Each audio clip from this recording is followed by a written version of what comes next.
નમસ્કાર મિત્રો, પરિશ્રમી માણસ હોય, ગામડામાં હોય અને ભણ્યા ન હોય એટલે આપણે લોકો એને અબૂધ સમજીએ છીએ. કારણ કે આપણો સમાજ એવો છે કે સામ દેખાના ઉપરથી માણસનું જજમેન્ટ કરે છે. એવું નથી. જો આ દાદા લગભગ અભણ હશે અને મજૂરી કરી છે, પણ કેવી ડાય વાત કરે છે. દાદા, આખી જિંદગીમાં આમ કોઈ કામ આવે? બીજા કોઈ આવે કામ? ના ના, નહીં નહીં નહીં, બીજું શું મારે કામ આવે?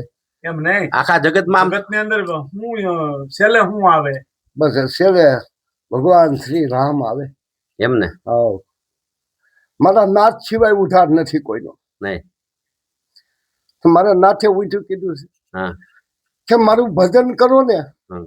તો તમે રે તેરા ને અમને તારો તોડી રાણી લાખો વિક્રમ કર્યા પણ છતાંય જેસબ જાડે તો પલમાં કહેવાય ગયા પીર. અને છેલ્લે જે ભાંગલા ગાંઠે કોક મરદ હોય જ બેહે. બસ એ એમને દયાના સાગર સિવાય આ કામ નથી. નહીં. નહીં, હા ભાઈ, કરોડોની મિલકત વાળાનું કામ નથી, પણ શરીરની માલકોથી દયા હોવી જોઈએ. વાહ દાદા વાહ.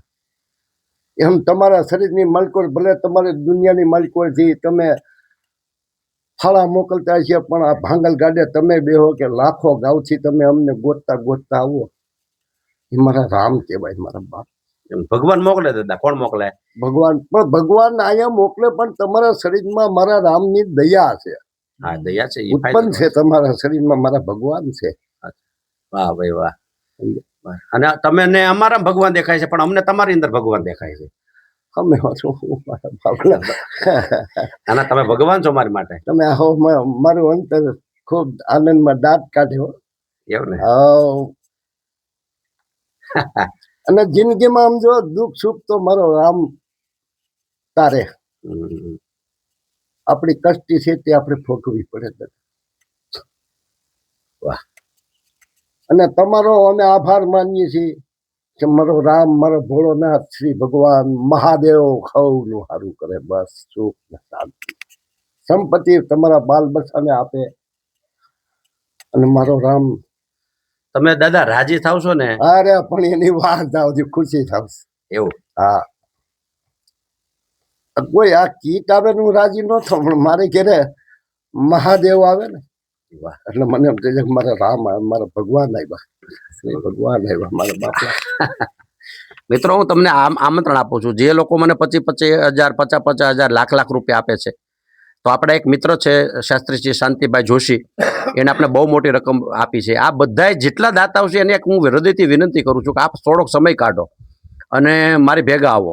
તમે પૈસા તો આપો છો, એમાં તમારો આભાર, ધન્યવાદ, પણ સાથે સાથે તમારા પૈસાને કારણે થઈ અને આજે આ બધા અનુભવીને આ ડાયા માણસો આજે મને જે બેહવા મળે છે, એને અંતરના જે આશીર્વાદ મળે છે, એની સાથે જે સત્સંગ થાય છે, એ આમ અંદરથી આમ હૈયું ભરાવી દે છે. એમ થાય કે હાલો હું કરું હવે? જો જાજુ બહુ બોલવા જાય છે તો રોવાઈ જાય એવું છે, એટલે બહુ બોલતો નથી, પણ એની અંદર જે અંદરથી એનો અંદર પ્રકાશ થાય છે, અંદર એનું જે હૈયું ઠરે છે, આ અબજો રૂપિયા દેતાય ન મળે, અબજો રૂપિયા દેતાય ન મળે.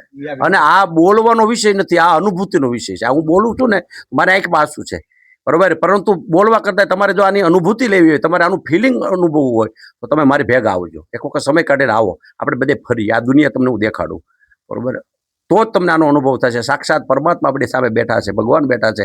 આ દાદા ભગવાન શિવ સ્વરૂપ છે. જો એવા રાજી થાય છે, એવા રાજી. આપણે હું દઈ દીધું, આપણે હું દઈ દીધું, 1500 રૂપિયાની કીટ છે.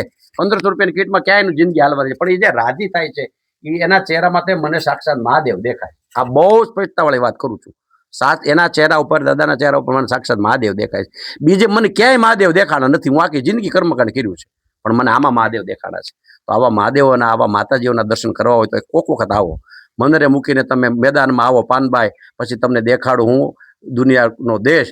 એક વખત પધારો એવી ભાવના સાથે, બરોબર ને? એક વખત આવો. સીતારામ, જય માતા.